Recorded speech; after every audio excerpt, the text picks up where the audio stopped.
students, welcome you all in the today's session. I hope you all are safe at your homes. So today's session is all about the new curriculum that CBSE has issued for your academic session 2021 and 22. So this session is basically about your mathematics subject. So let's see what CBSE has changed for your next board examination that is going to be held in 2021 March और April, whatever the decided months are. So students, आपको पता है last 2 years से CBSE को board examination cancel करने पड़ रहे हैं because of the pandemic situation. But इस ईयर CBSE ने आपको अभी इसी मंथ जुलाई में बता दिया है कि अब आपका पैटर्न चेंज होगा, लेकिन बोर्ड एग्जामिनेशन कैंसिल नहीं होंगे. तो आज हम बात करेंगे कि CBSE ने हमारे न्यू पैटर्न में क्या चेंजेस लाए हैं. तो आपको पता होगा, अभी तक आप सबने पढ़ भी लिया होगा कि इस साल CBSE आपके 2 टर्म्स करवाएगा. Okay, like 2 years before what we had 1 board examination at the month of March और अप्रैल. बट दिस ईयर आपका क्या है, दिस ईयर आपको 2 टर्म्स देने हैं, टर्म 1 एंड टर्म 2. और दोनों टर्म्स के बारे में आपके डिटेल में बात होगी आज के सेशन में, और क्या क्या चेंजेस हैं, क्या क्या डिलीटेड है. तो आई वुड रिक्वेस्ट कि आप अपनी बुक लेके बैठे मैथ्स की एंड हैव अ पेन और pencil also in your hand, और मैं आपको बताऊंगी कौन से चैप्टर में कौन से टॉपिक्स रिलेटेड हैं और आप उसे मार्क करेंगे. बिकॉज ऐसे अगर आप सुनेंगे तो आपको इतना समझ में नहीं आएगा. So it would be better if you have a book in front of you and a pen also. Okay, so let's have a look at term wise syllabus. So students, in term 1 you have 90 minutes to give your paper, and term 1 is of 50 marks. Same way term 2 is of 50 marks, but at the term 2 you will have 120 minutes to give your paper. Now क्या changes हैं term 1 और term 2 में. Students, term 1 में आपके सिर्फ objective questions आएंगे 40 marks के. Objective questions means multiple choice question. Okay, like आपने ओलंपियाड्स वगैरह दिया होगा अपने स्कूल्स में, तो ओलंपियाड्स में क्वेश्चन आपके मल्टीपल चॉइस क्वेश्चंस ही होते हैं. वैसे ही क्वेश्चंस आपके टर्म 1 के बोर्ड एग्जामिनेशन में आएंगे. एंड 40 मार्क्स के क्वेश्चंस होंगे. 10 मार्क्स का आपका इंटरनल असेसमेंट होगा. तो इंटरनल असेसमेंट में क्या आने वाला है हम अभी देखेंगे. टर्म 2 में अगर हम बात करें तो 40 मार्क्स का आपका सब्जेक्टिव क्वेश्चन आने वाले हैं. Now subjective is what, subjective आपका वही पैटर्न है जो आप एज यूजुअल अभी तक फॉलो करते आ रहे थे. Like you have a question given and you have to write down the complete solution of that question. That is a subjective based question. And multiple choice questions are, you have a questions and 4 options are given to those questions, and among those 4 you have to tick the 1 options. Okay, सो ये है आपका term 1 और term 2 का question pattern, paper pattern. अब हम बात करने वाले हैं टर्म 1 के डिटेल्ड स्ट्रक्चर के बारे में. लाइक कौन कौन सी यूनिट आपकी टर्म 1 में इंक्लूडेड है और कौन कौन सी यूनिट हमारे टर्म 2 में इंक्लूडेड है. तो स्टूडेंट्स, अगर हम यूनिट टर्म 1 की बात करें तो टर्म 1 में आप अपनी स्क्रीन पे देख रहे हैं आपकी 7 यूनिट्स इंक्लूडेड हैं. These are not the chapters, so don't get confuse, these are just the units. Chapter के बारे में अभी हम एक एक यूनिट के बारे में डिटेल में बात करेंगे, तब आपको मैं वहाँ पे चैप्टर नंबर भी बताऊंगी. सो देखिए, number system, algebra, coordinate geometry, trigonometry, mensuration and statistics and probability. So these 7 units are included in your term 1 syllabus. And after that you have 10 marks for internal assessment. आप यहाँ पे देख रहे हैं कि नंबर सिस्टम से कितने marks के क्वेश्चन आएंगे, एल्जेब्रा से कितने मार्क्स के क्वेश्चन आएंगे. So for every unit number of marks are given to you, right. Now, if we talk about the internal assessment, then these 4 things will make the complete internal assessment. Okay, you have 10 marks. Now, in those 10 marks, 3 are for your periodic test. Like आप ऐसा नहीं होगा कि सिर्फ आपके पूरे year में 2 terms होंगे जो कि बोर्ड एग्जामिनेशंस होंगे. आपका स्कूल भी आपके पीरियोडिक टेस्ट लेता रहेगा. तो उस पीरियोडिक टेस्ट के 3 मार्क्स आपको अलॉट किए गए हैं इन 10 मार्क्स इंटरनल असेसमेंट.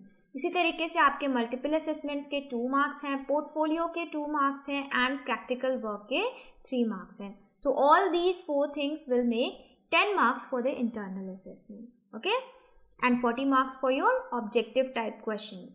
नाउ अब हम बात करने वाले हैं डिटेल में कि हमारे सारी यूनिट्स में कौन कौन से चैप्टर इंक्लूडेड हैं। तो अगर हम बात करें यूनिट 1 की, विच इज़ नंबर सिस्टम, तो यूनिट 1 में आपका आता है lesson number 1 real number. And students, real number में जो डिलीटेड टॉपिक है that is Euclid's division lemma.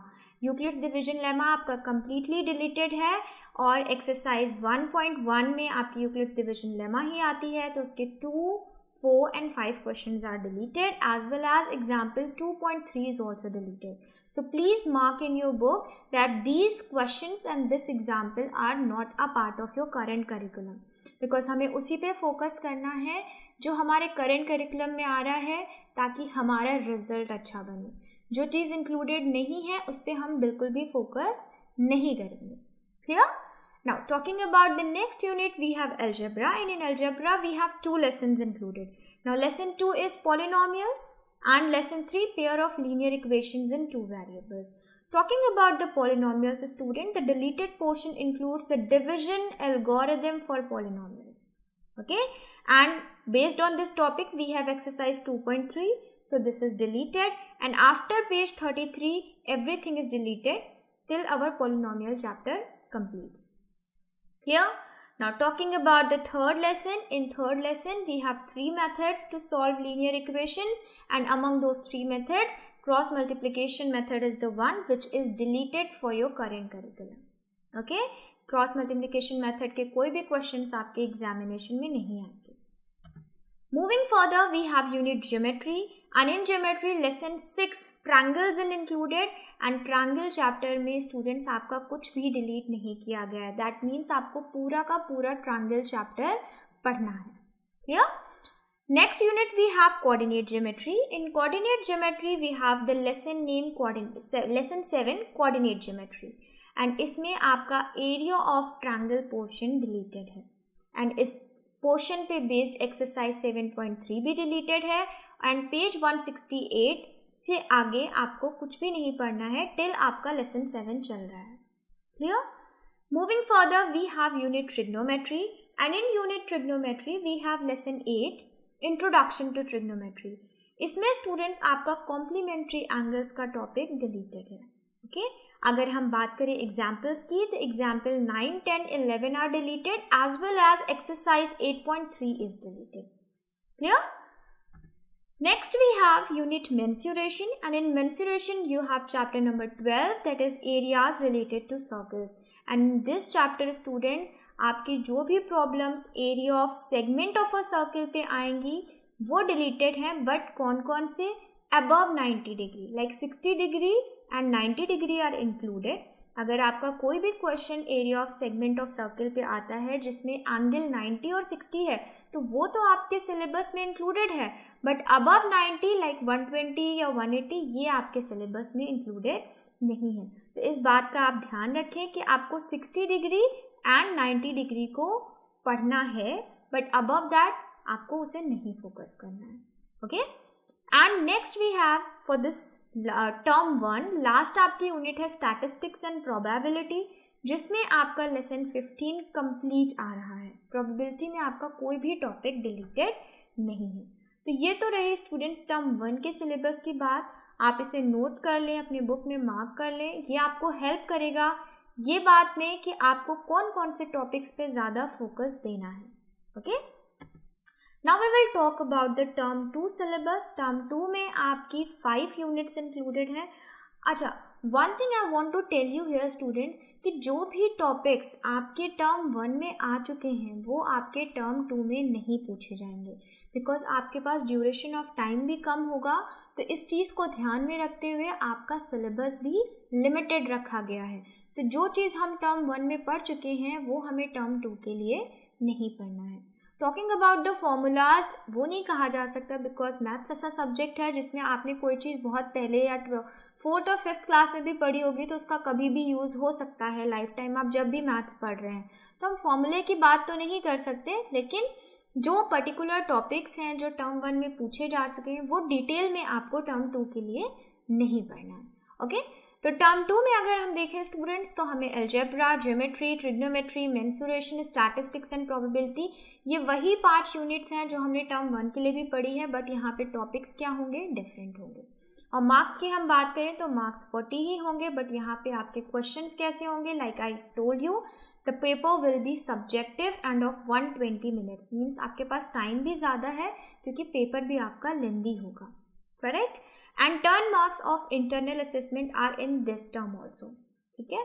जो आपके 10 मार्क्स वहाँ पे थे टर्म 1 में थे, सेम आपके 10 मार्क्स टर्म 2 में भी अलॉटेड हैं इंटरनल असेसमेंट के। तो डिटेल में बात कर लेते हैं कौन सी यूनिट में क्या चैप्टर क्या कंटेंट्स डिलीटेड है। तो अगर हम यूनिट अलजेब्रा की बात करें तो here for the term 2 lesson 4 and 5 are included. Lesson 4 is quadratic equations, जिसमें आपका डिलीटेड पोर्शन है completing the square method, means x raised to the power 4 के अबव जो भी आपके कंटेंट्स है, जो भी क्वेश्चंस है, that are not included in your current curriculum, okay. And in lesson 5 we have arithmetic progression. The name of the chapter is AP. We call it as AP. So AP में आपका exercise 5.3 after question 14. Now whole exercise is not deleted, but after question 15 आपका exercise 5.3 में deleted है, and example 16 is also deleted. So please mark this. Next we have unit trigonometry, and in trigonometry lesson 9 is completely coming in your term 2. जो आपका lesson 9 है some applications of trigonometry, ये पूरा ही chapter students आपके term 2 में आ रहा है, इसमें कुछ भी deleted नहीं। Next we have unit geometry, and in geometry 2 chapters are included. One is circle and the other is construction. आपके जो chapter number मैंने screen पे दे रखे हैं, ये same chapter आपके NCERT के book में भी हैं, तो आपको चैप्टर सर्च करने की ज़रूरत नहीं है, आप बस चैप्टर नंबर खोलिए, जो मैं आपको एक्सरसाइज बता रही हूँ उस एक्सरसाइज पे मार्क करिए, जो क्वेश्चंस बता रही हूँ उन्हें मार्क कर लीजिए, ताकि आपका पूरा फोकस उन कंटेंट्स पे रहे, उन टॉपिक्स पे रहे जो आपके बोर्ड एग्जामिनेशंस में आने वाले हैं। तो अगर स्टूडेंट्स हम देखें लेसन 10, तो लेसन 10 में कुछ भी आपका डिलीटेड नहीं है, you have to completely read the whole chapter circle. In lesson 11, the division of line segment in a given ratio externally. Internally is included, but externally is included. It is deleted from your current curriculum. Okay. Now next is unit mensuration. In unit mensuration, you have lesson 13, surface area and volumes, and in 13, your frustum portion is deleted completely. Last year also it was deleted, and this year also frustum is deleted. And example 12, 13 and 14. Based on frustum questions is deleted, and exercise 13.4 is completely deleted, okay, because this whole exercise is based on the concept of frustum, so it is completely deleted. Last unit which is coming in term 2 is statistics and probability, and in this lesson 14 statistics is coming, but in statistics your step deviation method, cumulative frequency graph, or you can say OGIV graph, is completely out of course. And exercise 14.4, because this exercise is based on these topics only, so it is deleted from your current curriculum. So students, ये रही बात हमारे term 1 and term 2 के detail syllabus की। अच्छा, अगर हम ये बात करें लाइक पैंडेमिक सिचुएशन अभी भी चल ही रही है, वी डोंट नो कि आगे क्या होता है। मार्च तक हमारा ये सब्जेक्टिव, बिकॉज सब्जेक्टिव पेपर है तो ऑब्वियसली ये हमारा स्कूल में ही होगा। Multiple choice questions I don't know online भी हो सकते हैं, ऑफलाइन भी हो सकते हैं, बट सब्जेक्टिव तो आपका ऑफलाइन ही होगा, स्कूल्स में ही होंगे। और अगर पैंडेमिक सिचुएशन के चलते पेपर नहीं हो पाता है तो स्टूडेंट सीबीएसई हैज़ डिसाइडेड कि जैसा कि आपका टर्म 1 हुआ है मल्टीपल चॉइस क्वेश्चंस, वैसे ही सीबीएसई आपका टर्म 2 भी ले सकता है अगर सब्जेक्टिव की सिचुएशन नहीं रही तो। दैट मीन्स 90 मिनट्स का आपका ये भी पेपर होगा, और इसमें भी कैसे क्वेश्चंस पूछे जाएंगे, सिलेबस में कोई चेंज नहीं है, but depending upon the situation अगर आपका सब्जेक्टिव पेपर नहीं हो पाता है तो आपका मल्टीपल चॉइस क्वेश्चन जैसा टर्म 1 है वैसे ही टर्म 2 भी लिया जाएगा, और आपका रिजल्ट डिपेंड करता है दोनों के मार्क्स पे। ओके, ना अगर हम बात करें कि हमें मल्टीपल चॉइस क्वेश्चंस के लिए किन बातों का ध्यान रखना है या कैसे प्रिपेयर करनी है, तो ऑब्वियसली स्टूडेंट्स मैंने आपको अभी बताया कि जो टॉपिक्स मैंने आपको बताए हैं कि इन टॉपिक्स पे आप ज़्यादा फोकस रखें, डिलीटेड टॉपिक्स पे हमें ध्यान नहीं देना है। तो जो टॉपिक्स हम लेसन बाय लेसन पढ़ते जाएंगे हमें उन्हें ज़्यादा से ज़्यादा सॉल्व करना है. लाइक मल्टीपल चॉइस क्वेश्चंस ऐसे होते हैं स्टूडेंट जिनमें एक्यूरेसी बहुत मैटर करती है. Okay, if answer is right then it is right, if answer is wrong then it is completely wrong. वहाँ पे चांस नहीं होता हमारे, लाइक जब हम डिस्क्रिप्टिव क्वेश्चंस करते हैं तो वहाँ पे हमारे पास चांस होता है कि अगर हमने फॉर्मूला भी सही लिख दिया है तो हमें 1 मार्क्स मिल जाते हैं. बट मल्टीपल चॉइस क्वेश्चंस में आपको सिर्फ आंसर देना होता है, तो वहाँ पे अगर गलत है तो गलत है, सही है तो सही है. तो ये सिर्फ डिपेंड करता है आपकी एक्यूरेसी पे, और एक्यूरेसी आपको पता है जितना ज़्यादा से ज़्यादा आप प्रैक्टिस करेंगे उतनी ही आपकी एक्यूरेसी बढ़ती जाएगी. ओके, तो हमें फोकस मेजरली उन कंटेंट्स पे करना है, उन टॉपिक्स पे करना है जो सीबीएसई ने सर्कुलर में मेंशन किए हैं. सेकेंड, क्वालिटी लर्निंग पे फोकस करनी है. What is the meaning of quality learning?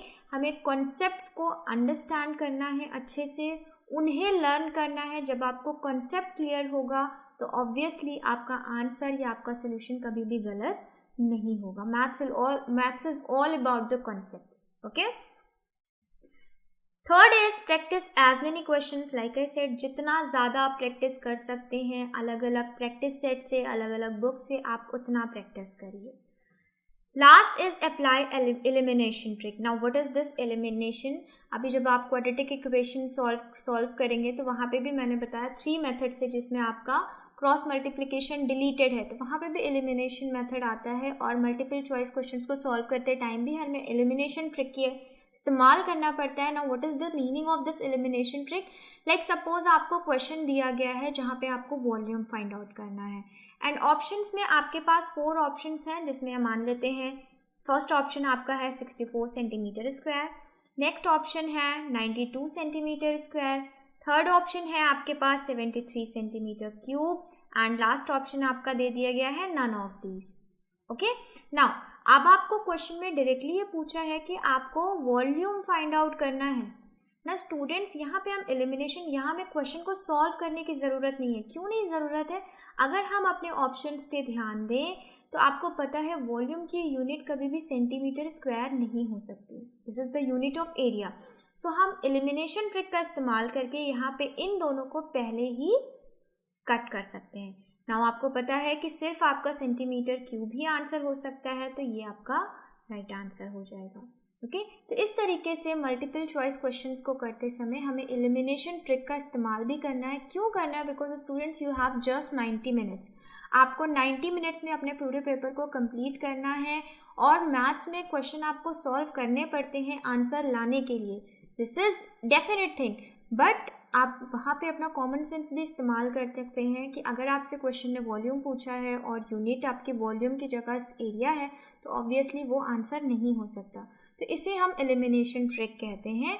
Trick से भी मल्टीपल चॉइस क्वेश्चंस का सही आंसर दिया जा सकता है. ओके, सो इस तरीके से हम अपने मल्टीपल चॉइस क्वेश्चंस की प्रिपरेशन करेंगे, एंड ऑब्वियसली कमिंग सेशंस में हम बिल्कुल बात करेंगे चैप्टर वाइज, हर चैप्टर को समझेंगे, हर चैप्टर के lots of multiple choice questions को सॉल्व करेंगे फॉर द बेटर प्रैक्टिस. अब अगर बात करें आपका पेपर कैसे होगा स्टूडेंट, तो पेपर आपके OMR शीट पे होगा. Now what is this OMR sheet? Let me show you. This is an OMR sheet students. ये आपकी एक OMR शीट होती है जो आपको एग्जामिनेशन टाइम पे ही मिलेगी. ओके, आपके स्कूल में दी जाएगी. अब अगर हम इस OMR शीट की बात करें तो आप यहाँ पे देख रहे हैं, बिकॉज आपका पेपर मल्टीपल चॉइस क्वेश्चंस होगा तो यहाँ पे आपके क्वेश्चन नंबर लिखे होते हैं और उसके सामने आपके 4 सर्कल्स होते हैं. ओके, लाइक अगर आपका D ऑप्शन सही है, लाइक 4th ऑप्शन सही है, तो आप उस D को पूरी तरीके से कम्प्लीटली कलर कर देंगे. ओके, नाउ कलरिंग के लिए आपको जिस पेन का इस्तेमाल करना है वो सिर्फ बॉल पॉइंट पेन होगा, आइदर ब्लू और ब्लैक. आप इसका देखें, सैम्पल भी देख सकते हैं, मैंने दोनों शीट्स लगाई हुई हैं. इस तरीके से कुछ आपको कलरिंग करनी होती है और ब्लॉक को पूरी तरीके से कलर करना होता है. ओके, नाउ आपके OMR शीट में आपका रोल नंबर भी होगा, जिसको आपको इस तरीके से फिल करना है. लाइक आपने रोल नंबर भरा तो उसके नीचे उसी नंबर के ब्लॉक को आपको कलर भी करना है.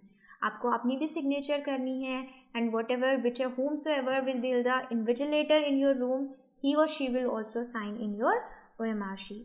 और अगर हम बात करें क्या क्या चीज़ें ध्यान रखनी होती है OMR शीट पे, तो आपका ये आप देख रहे हैं यहाँ पे, ये आपका एक बारकोड होता है जो हर स्टूडेंट का, हर OMR शीट का डिफरेंट होता है, और यहाँ पे जो आप नंबर देख रहे हैं ये भी सारे बच्चों का डिफरेंट होगा।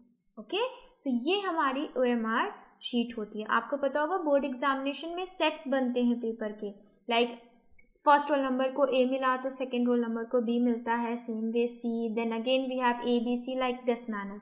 सो यहाँ पे आपके सेट्स भी लिखने का ऑप्शन होता है कि आपने कौन से सेट को सॉल्व किया है। So this is what we have about OMR sheet. इसमें आपका पेपर होगा और पेपर होने के बाद ये शीट आपको अपने इन्विजिलेटर को सबमिट करनी पड़ती है। बट अब हमें बात करनी है कि क्या क्या चीज़ें हमें OMR शीट को भरते टाइम ध्यान रखना है। Okay, so let's see what we have to take care of.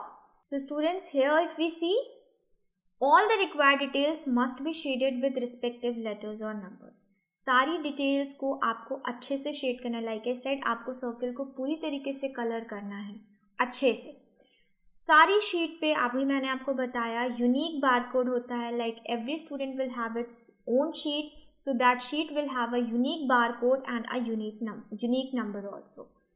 Third, the correct mark is a fully shaded Oval. आपको शेड जो करना है, I am continuously saying that, कि आपको जो ओवल को शेप करना है, जो आपको सर्कल को शेड करना है, वो आपको पूरा शेड करना है। ठीक है, उसमें ज़रा सी भी गैपिंग नहीं होनी चाहिए।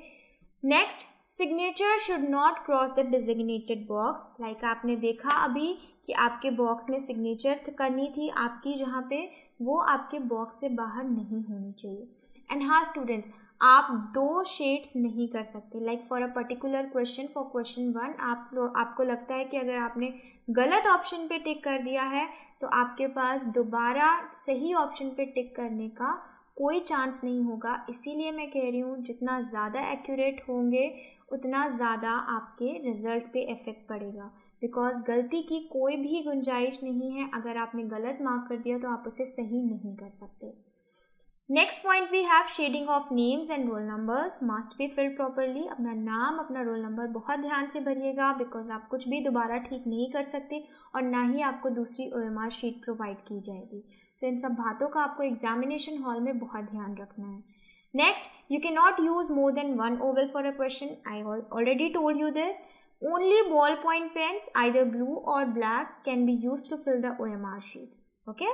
And the use of pencil is not allowed.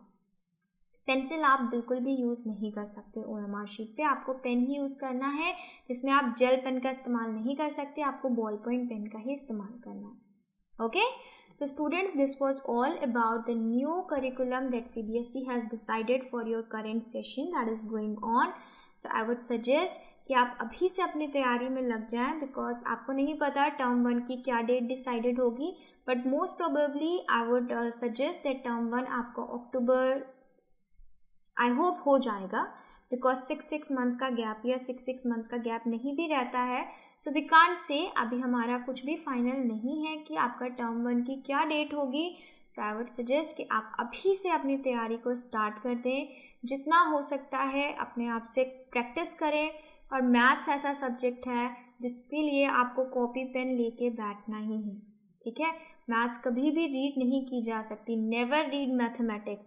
ये ऐसा सब्जेक्ट नहीं है जिसे आप रीड करके पढ़ सको। जब तक आपने सोल्यूशन खुद से नहीं किया होगा, एग्जामिनेशन डे वाले दिन आप उस क्वेश्चन को सॉल्व नहीं कर पाएंगे। तो जितना ज़्यादा आप प्रैक्टिस करेंगे, आपकी एक्यूरेसी उतनी ही बढ़ेगी और आपका रिजल्ट उतना ही अच्छा होगा। ओके, सो आई होप आपको सेशन अच्छा लगा होगा, and if you like this session, you like whatever I have discussed, whatever we have discussed in this session, so please hit the bell icon to receive latest updates on time and subscribe our channel also. Thank you and have a nice day.